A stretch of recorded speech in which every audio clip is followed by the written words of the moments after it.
Assalamualaikum warahmatullahi wabarakatuh. Sore, anak bangsa dimanapun berada.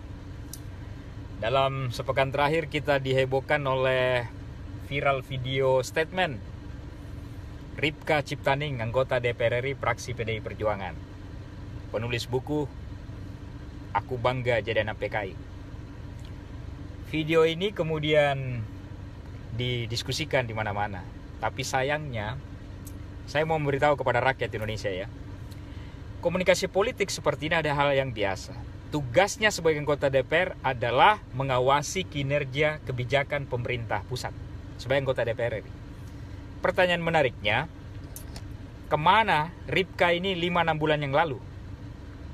Kalau mau ngomong tentang vaksin, dia mau tolak vaksin harusnya 5-6 bulan yang lalu, sebelum vaksin ini tiba di negara ini, sebelum dipesan oleh Menkes atau dipesan oleh negara. Kalau dia mau protes tentang Sinovac, silahkan protes 5-6 bulan yang lalu. Jangan sekarang, terlambat Anda. Sebagai anggota DPR RI, justru kinerja Anda dipertanyakan. Kenapa Anda tidak ngomong 5-6 bulan yang lalu? Jangan Anda membalik-balik situasi seolah-olah Anda hebat di DPR dengan konteks ini. Ini kalau secara komunikasi politik gampang dicermati. Ini politisinya, oknum politisi ini lagi cari panggung. Setahun terakhir kita tidak tahu apa kinerjanya selama jadi anggota DPR di Komisi 9 di bidang kesehatan. Coba bukakan datanya. Atau begini Mbak Ripka, kalau Anda punya data, gentleman, silahkan buka tentang vaksin ini kepada rakyat Indonesia. Jangan sepotong-sepotong. Anda mengatakan Anda berani bayar denda karena tidak mau vaksin. Iya, karena Anda punya dana, Anda punya tunjangan, Anda punya gaji di DPR yang besar untuk bayar tunjangan dendanya itu. Tapi rakyat Indonesia kalau didenda mana bisa bayar dendanya itu. Jadi Anda ngomong untuk kepentingan pribadi, bukan kepentingan rakyat. Harusnya Anda larang ini vaksin kalau Anda punya data yang akurat 5-6 bulan yang lalu, bukan sekarang.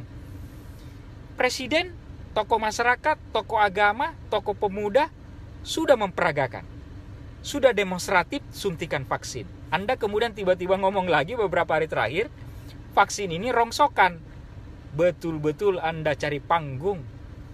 Ingat, jabatan anggota DPR itu, ingat rakyat Indonesia, DPR itu adalah pejabat negara. Kalau dia pejabat negara, ini bukan kalimat orang-orang selentingan di luar DPR. Ini harus bertanggungjawabkan secara moral. Enak saja dia ngomong sebagai anggota DPR dan pejabat negara, kemudian ngomong sekarang tentang Sinovac adalah rongsokan, terus tidak mau divaksin. Ini nilai pejabat negaranya di mana ini orang? Makanya saya menduga ini hanya cari panggung politik supaya mau terkenal lagi. Kemarin-kemarin tidak jelas juga apa kinerjanya di parlemen. Sekarang begini Mbak Ripka, buktikan vaksin ini tidak efektif. Buktikan kalimat Anda tentang Sinovac ini rongsokan. Kalau tidak mampu Anda buktikan dalam 2 minggu ini, saya kasih waktu. Nah, kita berdebat. Saya tunggu.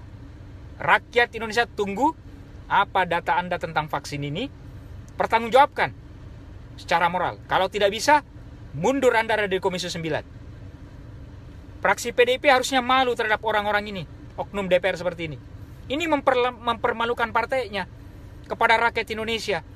Presiden sudah peragakan vaksin, tokoh agama sudah dipanggil, tokoh masyarakat sudah dipanggil, terus dia ngomong Sinovac ini rongsokan. Ini memalukan sebagai warga negara dan oknum pejabat negara seperti ini. Saya tunggu datanya dan rakyat Indonesia tunggu datanya Mbak Ripka. Dan saya sekalian nantang Anda berdebat secara komunikasi politik. Tugas Anda di DPR apa sebenarnya? Saya tunggu. Kalau perlu kita live di TV nasional, kita berdebat secara beradab dan secara komunikasi politik demi melakukan pendidikan politik kepada rakyat Indonesia. Terima kasih. Assalamualaikum warahmatullahi wabarakatuh.